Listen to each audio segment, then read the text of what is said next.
Hey everybody, welcome to NUDL Session 3. We're talking about UDL and multiple means of representation. So in this session, we're going to talk about how you provide information to your students and how we want to make options available to students, both in what you talk about in class as well as the materials that you provide students to look at to kind of supplement what you talk about in class.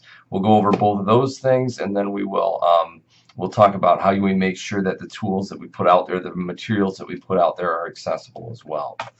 So after this session, participants will be able to add at least one extra option for representation of information to an identified, we'll call it pinch point in class. Participants will also be able to identify if the text they are providing their class is accessible or inaccessible, and participants will be able to make accessibility adjustments to inaccessible documents. So as we talk about multiple means of representation, what this really is about providing multiple options, providing options for students on how they intake information both in and out of class. So if we talk about how we provide that information, how we present that information, how we can vary some of that and provide multiple means of representation of material in class, the way that we lecture, maybe we can add some components to lecture like video, maybe we can add some interactive work within lecture as well, so it's not always straight lecture, that there's options, there's different ways to take in information.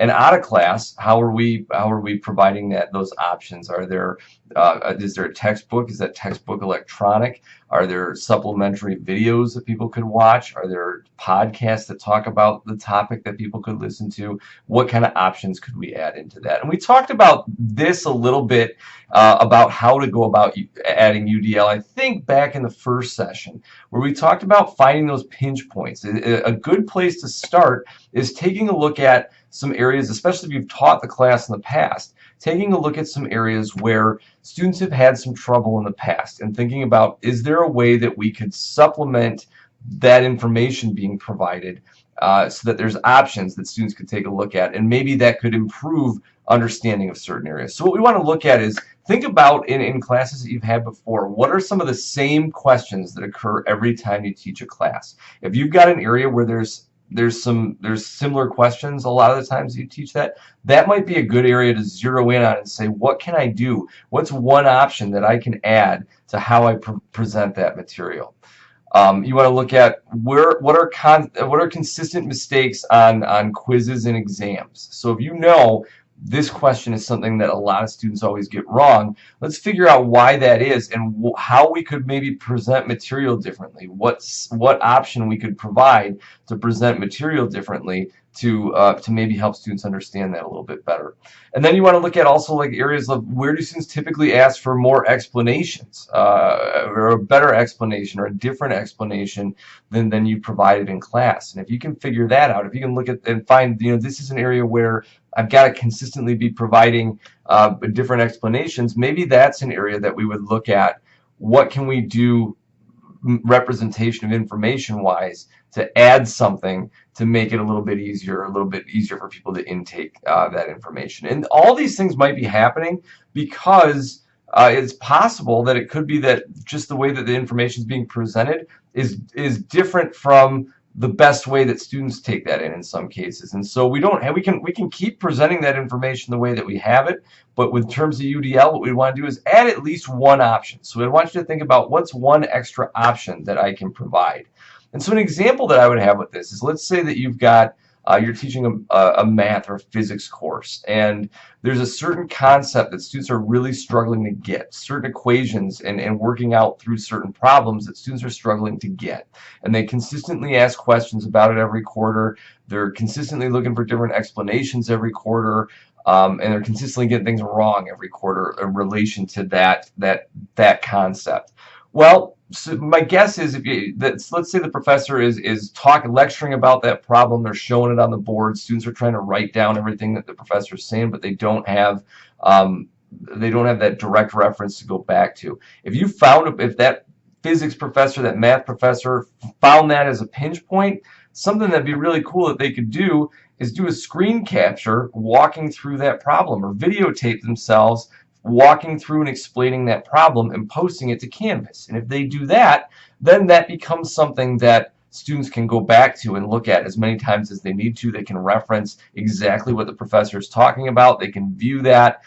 They can view it right before a test as a study aid. That becomes a really great option, and it's going to benefit those students that maybe struggle with taking notes in class, that maybe need to hear an explanation a couple times, that maybe may need to be more visual as opposed to trying to just listen to the lecture that the professor is providing. There's lots of options there. That's an option that can really benefit a lot of students when they go forward and study with that. So that's an example in like a math class. Think about how that might work in one of your classes as well. Where's there some pinch points where we can add options, whether that be a video, a screen capture, a podcast, a PowerPoint with some voiceover on it that you might add. Think about some things that you might add to make some of those areas a little bit easier for students. We talk about UDL and instruction. We're talking about providing multiple means of representation. That would include in instruction using multiple means of instruction. And I'm sure a lot of you do this already, but giving straight lectures every time is not necessarily providing multiple means of representation of material. Think about some other things that could be done. And this can also talk to multiple means of engagement as well if you provided maybe some small group work options in class. Offered videos that students could watch of whatever concept you're talking about playing out and being used, or maybe if you're teaching a history class, some visualization of that historical moment, or if you're teaching you're teaching other examples. I'm trying to think of other examples where if you're teaching where you could show a video that showed visually kind of some of the concepts you're trying to get across as well. Any kind of hands-on activity would be to supplement lecture would be multiple means of representation as well. Experiential activities where you talk about something in class and then you assign that students can go out to, or you take them to a place where they can actually experience what you had just talked about. That would be helpful as well. I think an example in our book is about maybe a poli-sci class where they were talking about the voting process, and then students were able to go and volunteer at a voting precinct to kind of see how that whole process worked as well. Some professors are starting to use like social media as a way to interact with students and provide multiple means of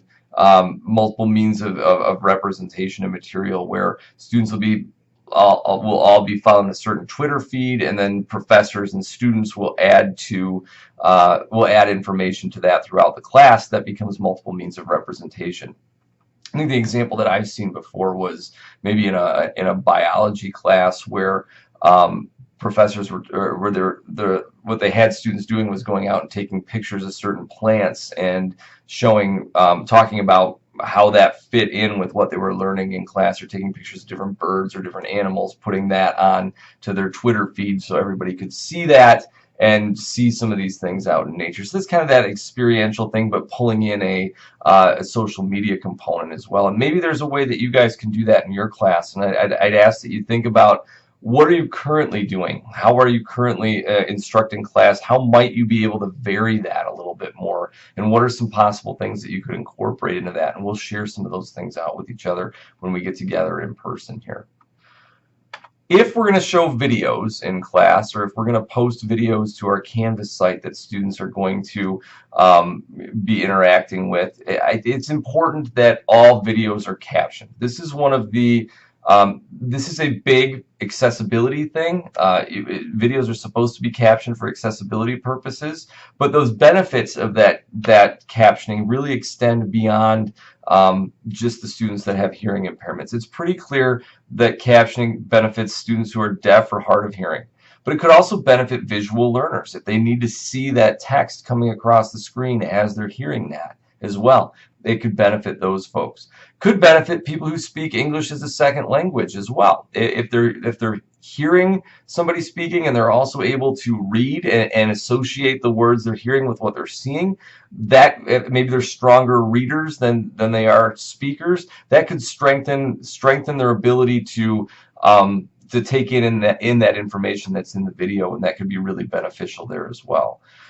Captions are searchable. So if you put captions in a video, what that's going to allow people to do is search for certain words in that caption and go right to that point in the video. So if this is a video that you're putting up to supplement things you're talking about, the students are going to be using this to review concepts that they might struggle with. Maybe they don't want to watch the whole video, but they know a certain word they're looking for. They can search for that in the captions, go right to that point in the video, and listen to that component. So that could help somebody that has anxiety issues. That could help somebody that that needs to use that needs to be efficient in studying and doesn't need to watch your entire video again. So that would be something that I would take a look at as well. Or that would be another reason to add captions. Another reason is, again, remember we talked about mobile learners back earlier in these sessions, and we talked about you've got people who for whatever reason may need to be watching these videos of class when they don't have the ability to actually listen to that as well. And maybe it's when they're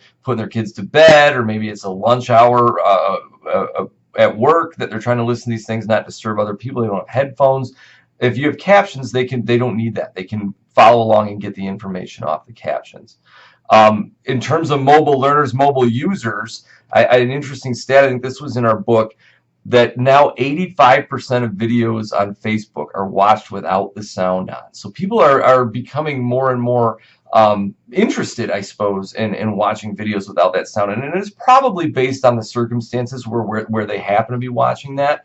But captioning, although it may seem like something for somebody with a hearing impairment, really has benefits far beyond those individuals for visual learners, English as a second language speakers, mobile learners. It's really something that really should be done whenever a video is posted. So there's a couple things to think about in terms of captioning videos. First of all, if you're going to use a video from the library and you're getting that off reserve, you need to ask that they do that with captions turned on. If they don't pull that with captions turned on, you're not going to be able to turn those on yourself. So that's one thing that you got to do, is make sure you're pulling you're telling the library when you're getting videos from them that you want them with captions. Choose videos that have captions that you can turn on as well. Choose videos that you can share that have captions. YouTube currently has an automatic captioning thing. However, automatic captioning is not good. It's not. It can get you there, but you're gonna have to do some editing. If you own the YouTube video, you can run the automatic captioning, and then you can go into that caption script and you can make adjustments if you need to. So that's a fairly cheap way to. It's a cheap way to do that. It's a little more time intensive, but automatic captioning has a little ways to go right now. Northwestern does have a captioning process that we kind of worked out, and you can see on that slide we have the URL for that. If you go to if you go to our webpage, northwestern.edu/accessiblenu, and you look at the faculty tab, somewhere down that line you should be able to find the captioning process. But I'll tell you too, a really easy way to do this. I recorded all these videos in Panopto. I took the link and uploaded it to a tool called rev.com that charged $1 a minute, and then for whatever your video length is, and I sent it over there. Within a day they turned these around, and I was able to upload that caption into the Panopto recording so that you're able to view that caption. You can turn that on, turn that off when you're watching this. So it's a pretty easy solution, really. It's a pretty easy way to it's a pretty easy way to add captions to videos. That should not be a hindrance to getting those onto videos. But again, it's beneficial. It's an accessibility thing that has to be done, but it really is beneficial to lots of people as well. Another thing we want you to think about is offering other supports. And the reason we want to do that, and the UDL component to this, is easy access to content reduces cognitive load of users. So if we're giving them access to be able to look up information, be able to get that information. It's not something that they have to sit there and try and remember, if remember for long periods of time. And if they're trying to remember lots of information that they can't go and look at easily, that they can't go and pull up easily or review easily, it's going to be hard for your students, for any students, but especially our students with disabilities, especially our students with anxiety issues. It's going to be difficult for them to retain all the information that you want them to retain. So some of the things that we would like you to consider doing would be providing class notes or PowerPoints for class. That way, your students that may struggle to pay attention and hear what you're saying and write things down at the same time, they're going to have access to class notes. And you can do that in a couple different ways. You can provide PowerPoints. You could assign a different student in every class period to take notes. You could ask if there was somebody that's willing to share notes, and you can share those on your Canvas site. I know there are classes at Northwestern that provide kind of an outline for notes that students can fill in, and that's helpful if not providing just class notes as well. You could look up and you could share video options to say, here's the text that you're reading, here's some video that might supplement what we're talking about as well for those visual learners, that they can see things that way. We already talked about creating screen capture, audio explanations of difficult concepts. So there's something that's, you don't have to, so UDL doesn't necessarily mean like everything you talk about in class you need to do a screen capture or a audio explanation of what they're doing to supplement that. But find where those trouble areas are and start adding them into those areas, and that can be helpful. I think it's helpful to allow computers in class. I know there's a lot of professors that don't like to do that because they think students can get distracted easily. However, we have a lot of students that really benefit from that because they can use software that's going to help them with taking notes, to be able to organize their notes better, to be able to take them quicker, to be able to still pay attention, and to be able to have something they can go back and refer to. So there are some tools that students are using on the computer for educational purposes. And if maybe what the explanation is or the thought process is you say, hey, look, I want you to use this. You need to be using it for educational purposes. If we see you not using it for educational purposes, then we're going to ask you to shut it off. When you another thing you can do when you choose textbooks, we want you to try and choose things that have an e-text option as well, an electronic format option, because that way we'll talk in a minute here about what you can do with text when you've got an electronic copy of that as opposed to a hard copy of that. And any support that you provide in class, any handouts that you provide, any notes that you provide, anything like that, you should make them available in an electronic format for the same reason that we want to have textbooks in electronic format. And we'll talk about that in just a minute here. When we're talking about adding some of these supports, again, specifically to what you can do is you can kind of track to see how well they're being used or what's happening here as well. When we're doing this in a +1 model, saying, here's the supports we offer right now, what's one more thing we could add? What's one more thing we could add to reduce barriers? The way that we can evaluate this effectiveness is if we're using Canvas, you can look at Canvas and track how often and when supports are used. So if you're putting up PowerPoints for every single session, you can see how many students are downloading that. You can see when they're downloading it. You can see if it's something, if you're putting up videos. This is really helpful if you're doing like an added explanation to a certain point or to one concept, and you're putting that in there with a video or audio. You can go back and you can look at how many times that's viewed, how many times that's downloaded, and when that is. So you can see if students are actually using that. And if students aren't using that, well, then maybe that's not a tool that maybe you survey the students and find out if that's something that they find beneficial or not. Also, what we can do, I suppose, is look at when those are being looked at. Is it being looked at right after class? Is it something students are using as study material right before an exam? And both of those things would be helpful, but we can take a look at when they're using that and determine where we want to add some other things potentially down the road as well. So if we're just adding one thing, tracking that with our tracking how often and when those are used, surveying students, and in the last session we'll show you some examples of some of the surveying that was done for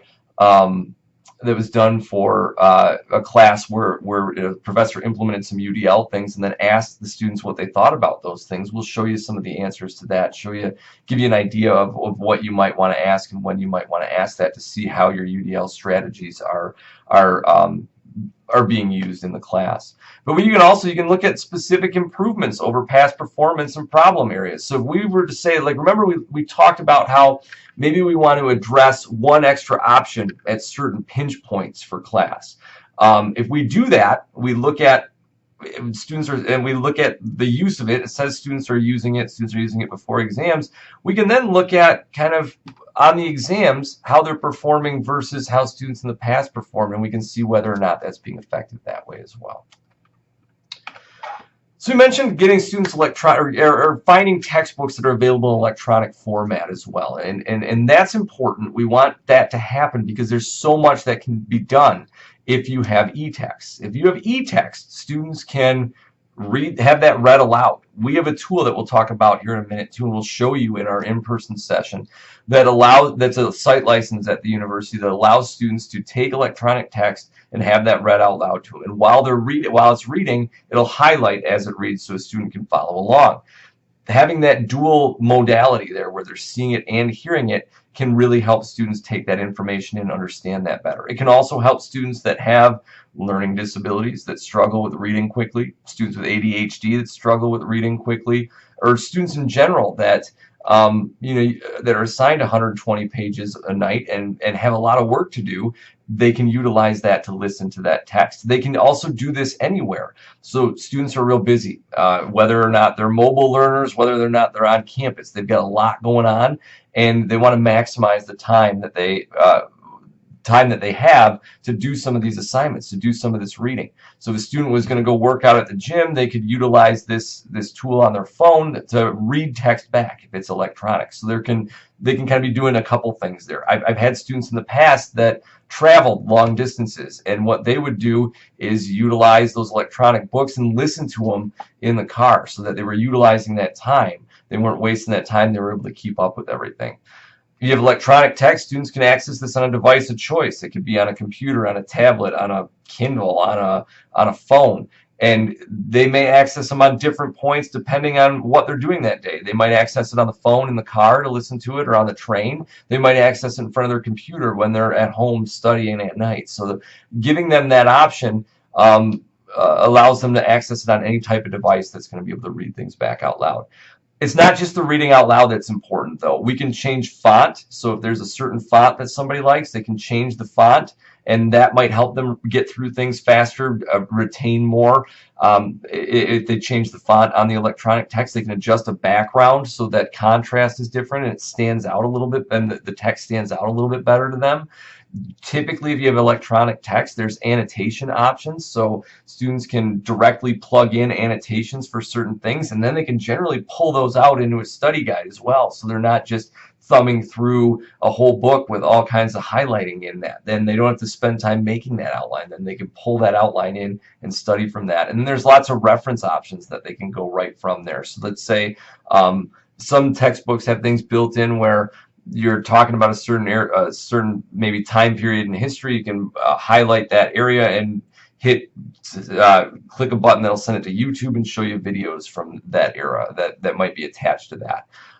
There's other reference options that can make this a more universally designed tool where there's multiple options for representation. You can not only send and look at videos that are associated with the topics, but oftentimes there's built-in dictionaries as well, that if you didn't know a word, you could automatically look that up right within the text. So lots of helpful things within electronic textbooks. Northwestern has a site license of a tool called Read and Write Gold, and that's a text reader that can be used on your computer, sits on the top of your computer screen, reads text out loud in the formats that you're already familiar with. And you can access that by going to our website, again, northwestern.edu/accessiblenu, and you can, right on the carousel, you can download that. Any student, any professor, anybody with a Northwestern Net ID and password can download that and use it for free. Now, when we're talking about electronic text, we're talking about handouts that you might put up there as well, but we want to make sure that everything that goes on to Canvas that's in electronic format is accessible. And the easiest, so when we say accessible versus inaccessible means it's image-based. Accessible means it's text-based. Image-based is generally something that was scanned in and just repeatedly used from a scanner that didn't have optical character recognition capabilities. The easiest way to tell if something that you're using is image-based or text-based is to try and select text on the screen. If you try and select text on the screen and it allows you to do that like it does here, where you can select certain text, that means it's text-based, and that's most of the way to being accessible. It's text-based. If you try and select text and it highlights the entire page like this, that means that it's image-based. And when something is image-based, it does not see you don't see the the computer program doesn't see the text. What it sees is a picture. It doesn't know what's in that picture. It can't read any of that text. So if we try and read this with anything, with Read and Write Gold, with a screen reader, with JAWS, something like that, it's not going to be able to read that. It's going to tell us that there's no text there. So if we have something, so it's a good thing to go look at your PDFs and see if you have accessible PDFs or inaccessible PDFs up there. If you have inaccessible PDFs, you have image-based PDFs, you can use Acrobat Pro or Acrobat DC to run something called optical character recognition. And we can show you that in the in-person session. We can point you to some resources on how to do that as well. Running optical character recognition is going to at least make that text readable. It's not going to make it completely accessible, but it's going to at least make it readable. The other thing we'd want you to do is add tags to the document in a PDF. Adding tags gives that a little bit of structure. And then you want to make sure that those tags are in a proper reading order so that when it goes through reading the page, it's actually going to read it in the order that it's supposed to.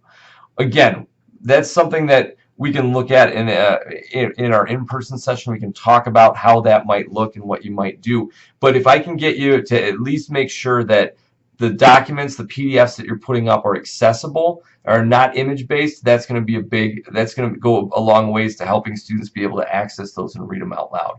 The other thing that you don't want is, like, if we look back at that previous slide, that inaccessible, that image-based PDF image is slanted. It looks like it's not a very good scan. If you're scanning something in, you want to make sure it's lined up correctly. You don't have the fold of a page in there because that's going to screw up the reading as well. You want to get it as clean as scan as you possibly can for those individuals. And you don't want to have a whole lot of handwriting on there either. Now, the best way to make accessible documents is to start from the source document and to go from a Word document and create that Word document as an accessible document and then maybe convert that to PDF down the road. One of the biggest things you can do in a Word document to make it accessible is to use styles. And I'm sure a lot of you have seen this because it sits right on the main bar of Word, but most people don't know what that does or how to use it. And so here's styles. And what styles does is it actually provides, if you use this, it provides structure and logical reading order to your documents. So basically what you would do, instead of, when you're putting in a title or you're putting in headings to different sections, what most people do is they'll increase the font size and bold it, that to indicate visually that that's a new heading. But that's not a good accessible way to do that, to make tools easily be able to be read easily. What we'd want to do is we'd want to use these heading buttons, and you'd click on the heading and then you'd start typing, and then if you did it that way, instead of bolding and increasing font size, you're adding a heading structure to your document. So that's going to help somebody who maybe is visually impaired and needs to use a screen reader to navigate a document. That's going to help them be able to find out what those headings are. If we're just using normal text and changing size, they're not going to know what those headings are. They're not going to be able to figure out what those headings are that way. It's just going to be a big blob of text. You can actually go into these headings, and if you right click on them and hit like change settings, you can go in and you can change the size, you can change the color, you can change the font if you want in that, and then that'll change all the headings that you use in there. You can do the same with normal. That's the normalized text. You can change the font in there and you can adjust things that way. For you, it makes things easier as well. So if you use these styles, what you can do then is if you need to say move a section, you don't have to highlight it, copy and paste it. You go into the pane view of styles and you just grab the heading that you want and you move it to where you want to move it, and it'll take everything associated with that and move it too. If you want to change fonts just in the normal text and not on all the headings, you just have to go into the normal and normal setting and change the font in there, and it changes everything. You're not going to have to highlight text in between headings and make those changes. So that can be helpful to you as well. There's similar options on your Canvas pages. When you're editing a Canvas page, when you're adding a Canvas page, you can add headings, you can add lists, you can add bullet points, those kind of things, and you can give them that structure so that somebody that's using a screen reader is going to be able to read that. Now let me just show you an example of kind of when somebody's using a screen reader, why that's important and how that's going to work. If you're using a screen reader, say JAWS, one of the things you can do when you get to a new page is you can hit a certain keyboard command. I think it's function F8 or something like that, and what that's going to pull up is a list of headings. So what you have there then, this is your list of headings. This is using a accessible PDF. It pulls up all the headings on the page, and what the user can do is arrow through these headings and listen to what those headings are. And as they listen to those headings, they can decide if that's a section they want to go to. So what you're doing is you're setting up your document so that if there's somebody that's visually impaired or using a screen reader and they can't, they're not going to just get a big blob of text and have to listen to the whole thing to find out where they need to go. You're giving it some structure so they can go to the different headings, find out where they want to start reading, and read from there and have the same experience as everybody else. Another thing that we need to do is we need to provide alternative text for images when we do that, or images, graphs, charts, anything that you're going to put in that's visually based. You need to provide an alternative text description for that visual that people are going to see.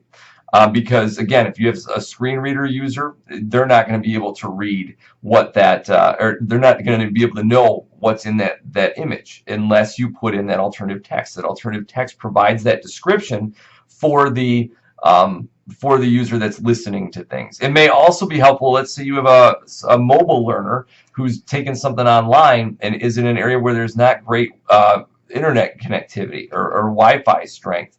If the pictures aren't loading, what's going to load is the description that you see of that picture. So they'll be able to tell what that is as well. So that's a little bit more of a universal design element.